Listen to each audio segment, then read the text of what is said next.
Since the year 1970, drug-related arrests have skyrocketed from 320,000 to 1.6 million. African Americans are arrested pertaining to drugs at rates of 2 to 11 times higher than the rate for whites.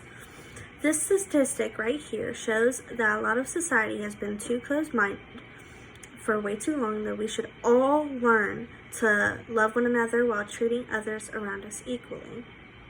Recently, the Black Lives Matter movement has become really popular in America. This was caused by an unfortunate event where a police officer had unnecessarily killed an unarmed black teen.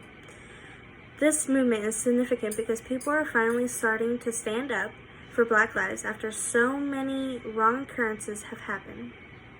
I have faith in humanity that we can overcome this and turn out better and stronger in the end. So, a few ways to combat racism in your day-to-day life are the following: learning to recognize and understand your own privileges, examining your own biases, considering where they have originated from, validating the experiences as well as feelings of colored people, and etc. Those are just a few simple ways to fight racism that you could do that could make a huge difference in the world, especially if everyone begins doing the same. When learning to recognize as well as understand your own privilege, this complex process begins by checking your privilege and using it to dismantle systematic racism. However, racism is only one aspect pertaining to privilege. Religion, gender, sexuality, social and economic status, etc. can all affect the privilege level. Using those privileges that you process to collectively empower others requires being aware of them and acknowledging their implications first. So your privileges began with how you were raised to think and be. What messages did you receive in your childhood about others around you that were different? What was the ethnic or racial makeup of your school, neighborhood, or religious community?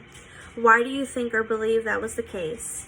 These experiences from a young age produce and reinforce stereotypes, prejudice, and reinforce bias, which can lead to discrimination.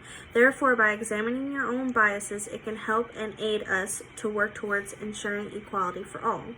Another way to address bias as well as recognizing privilege is to support others' experiences and engage in hard conversations relating to race and injustice.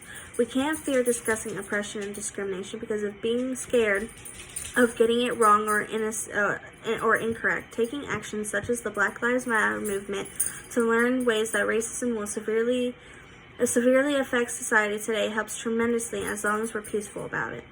Therefore, the best way to get closer to understanding racial injustice is by listening to colored people about it. So, as you can see, it's easy to aid fighting racism by having an open mind to new ideas. In conclusion, there's plenty of ways to help combat racism in today's society. The ones I inspire you all to do are just a few of the many. Please keep an open mind to others around you. We're all humans that bleed red, so the color of our skin shouldn't make us any different. Thank you.